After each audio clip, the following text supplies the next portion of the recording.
de México. Tiene un peso de 63.5 kilogramos. He weighed in at the super lightweight limit, 140 pounds even, con un récord de 42 victorias y solamente una derrota.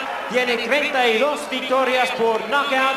His record stands at 42 wins, 1 loss, with 32 wins coming by way of knockout. Currently ranked the number 2 WBC super lightweight contender. Here is the former WBC lightweight champion of the world. Aquí está el sensacional ex campeón del mundo, peso ligero, y actual clasificado número 2, peso super ligero.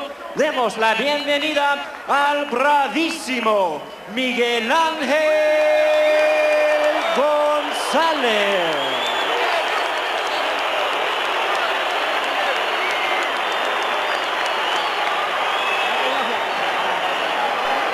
Y su rival en la esquina roja con calzoncillo blanco con verde y rojo.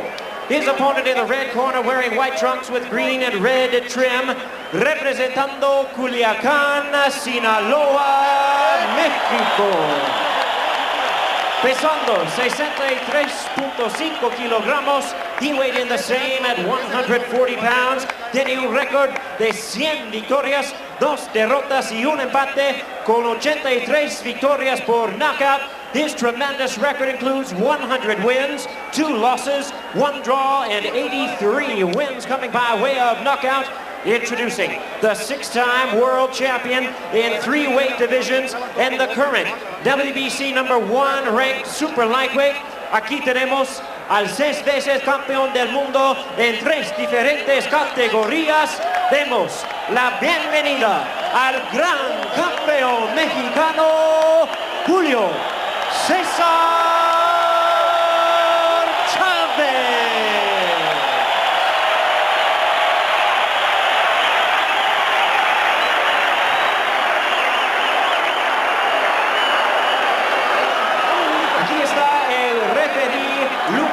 García.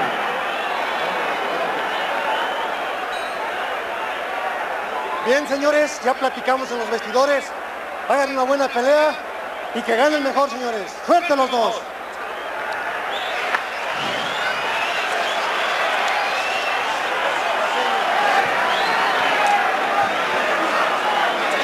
We are coming to you from a makeshift bull ring, difficult, unsafe conditions, surly fans. The ring has been pelted throughout the night with solid substances. We were taken off the air moments ago. A power failure. A near impossible task for security as Gonzalez prays in his corner. Just too many people. Many have been drinking since about 5 o'clock. And if they get really angry, anything's possible. Here we go. Chavez, Gonzalez. The wait is finally over. Crowd of about 50,000 on hand to see this one between these two former great champions. This first round is big, Steve. This sets the tempo, this sets the momentum. This gets the man in play. Gonzalez very relaxed, poised as a bottle of water goes flying into the ring. He told us the keys are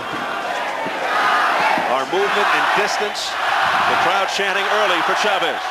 A bottle wasn't thrown in the ring. It was thrown at a photographer who is taking pictures, and people behind him, TV people, were mad too somehow. Well, it wound up in the ring. Yeah, too bad. Question is, can Gonzalez maintain his distance against the bull, Julio Cesar Chavez? The question is, can he maintain his distance and do some offense? Because right now he's maintaining distance, but nothing's happening. He's got to maintain his distance, but make it pay for him. He said he doesn't intend to be there for the body punches. Gonzalez in the black trunks. He doesn't want to go toe-to-toe with Chavez. He said he doesn't think Chavez punches hard, but he minds the body. You used that term earlier. He works the body. Gonzalez said when he lost against De La Hoya, he gained in experience, and he'll put that to use against Chavez. Well, he's certainly not going to put experience to use against Chavez, who's got more experience than probably any fighter going today. Or 3 fighters. That's probably true. Chavez right now is just waiting and finding the times, finding the rhythm. A kind of a nervous kind of jab right now by Miguel. A couple of left hooks there that got in from Gonzalez. Frankie Randall told me he could hit him with right hands all night long. He did hit him with right hands all night long. He said that for him, he was open all night with the right hand. But Gonzalez throws a looping right hand, more of a roundhouse. It doesn't really go down the pipe. Frankie's is straight like a boat. Randall, the first man and only man to put Chavez down. You notice that Gonzalez wings his punches. He loops them or whips them in, which could really open himself up to a countering shot from Chavez. So far, Chavez has not thrown anything powerful or meaningful. He just elbowed. And Chavez doesn't look Gonzalez out of the way. He doesn't look like he's worked up much of a sweat here, just like Lopez, who had difficulty in the last fight. Right now, Gonzalez doing all of the fighting. I mean, that's nothing but Gonzalez right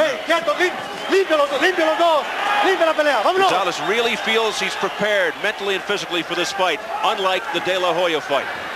Well, you know what? Right now, Gonzalez looks better than he has Nice right uppercut in quite by some Gonzalez. time. Fighting up to the level he's expected to. That's usually his case. Well, Chavez always fights it slow first round, but this is very slow. Historically, he is a slow starter, and there's a good left countering hook by Chavez. Very slow round for Chavez. Gonzalez normally a slow starter as well.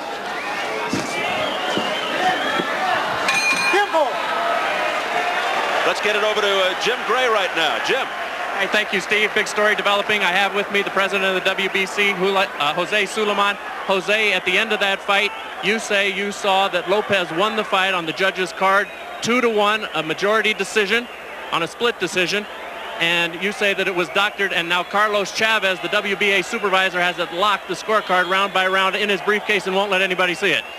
Well, I was informed by the WBC representative that according to our scorecards, Ricardo Lopez was ahead, the same scorecards, but our concentration sheet, Ricardo Lopez was ahead by 1 point on one of the judges, and he had one other judge in his favor.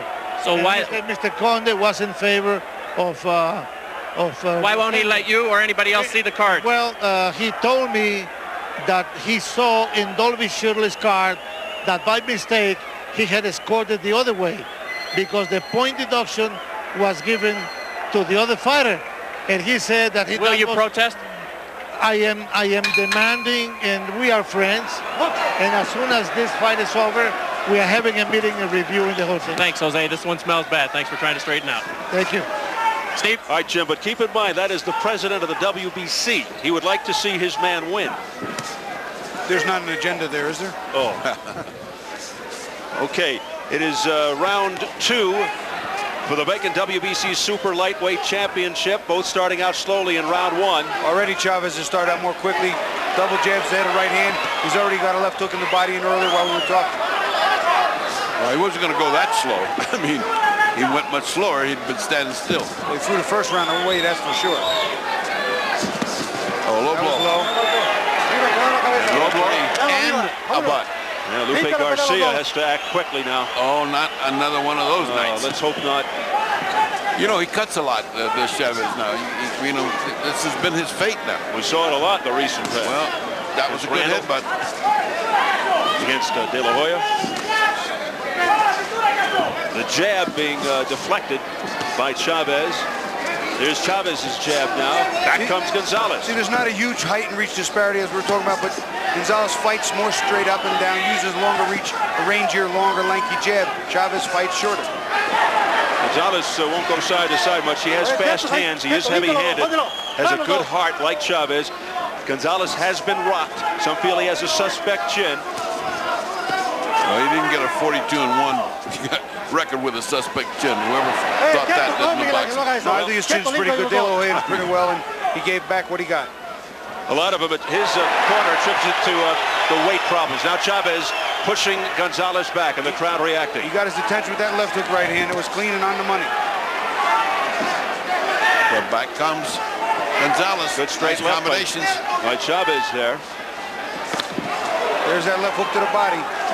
Digging left hook that he is so famous for. Hooks to the body to the head. Oh, a winging right just over the head of Gonzalez.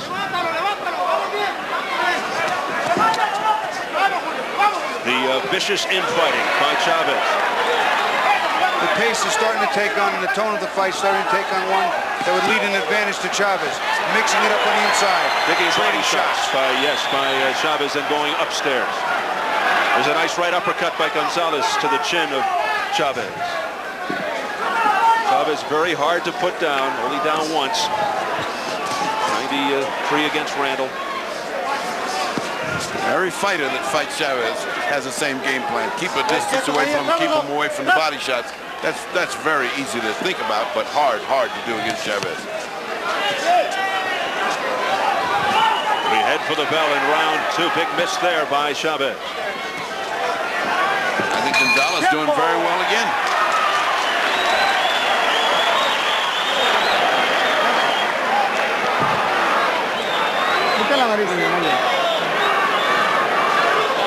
Fíjate la derecha. La derecha. Watch the right hand. Watch the right hand, Antonio. Pon la bola. La pequeña hemorrajita que tiene. You got a little tiny bleeding in the nose. Ahí pasa, no hay nada, Julio. Está haciendo buena pelea, Julio. Sí, lo haciendo inteligentemente, lo haciendo inteligentemente bien. They're just telling him he's got to step it up. He's got to step it up. Okay. They don't seem to be anxious or worried. Está bien, no baje la derecha. All right, let's take a look at both things, the butt and the low blow. I don't know how you can watch two at the same time, but the headbutt is more important. The low blow is next to nothing. There's the low blow. Boom, there he went to heads. Now that didn't look bad enough. That didn't look bad enough, but he certainly reacted badly. Conspicuous by his absence in Chavez's corner, longtime trainer Jose Buffalo Martin, who died recently in a car accident. Ignacio Beristain, who trains Ricardo Lopez in the corner of Chavez. Chavez should draw inspiration from that tragic loss. Well, all of us who follow South American fighting, we're going to miss Buffalo. He was great. I love it. We'll see if Chavez can turn back the clock, return to vintage form here against fellow Mexican Miguel Angel Gonzalez, who's trying to say that it's his time, his turn. Well, you know, he still has that youthful fire, and he's got a little more bounce to his step right now. Chavez, a master at saving energy and harnessing his strength. Not really being active enough. Right now, the active fighter is Gonzalez. Chavez with the experience and the obvious public support. And he's popping to the body is Gonzalez. He's not letting that body go. He jabs to the body. That's a quick way to get killed. But Chavez can't pull the trigger. A sign of an old fighter. And many feel his skills, Chavez's skills, began to erode in the Pernell Whitaker fight. And there's that right hand that Randall says you can land when you want. Gonzalez just doesn't throw it straight enough for it to be real effective for him. Even as he throws it overhand, it's still effective, but that straight right hand Randall demonstrated the keys to unlock Chavez. Well, very few people throw that to the accuracy that Randall does, and the speed and the force. I mean, that is his best weapon. Gonzalez says if he wins, he'll be the favorite Mexican fighter and grow into a legend like Chavez. He wants to carry that Mexican flag around the world. He says he is hungrier than Chavez. We'll find out.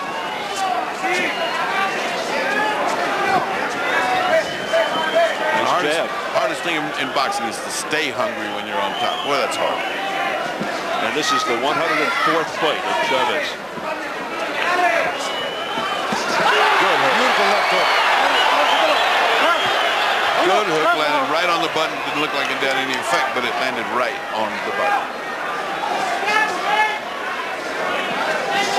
A little trickle of blood from the, I believe, left nostril of Chavez.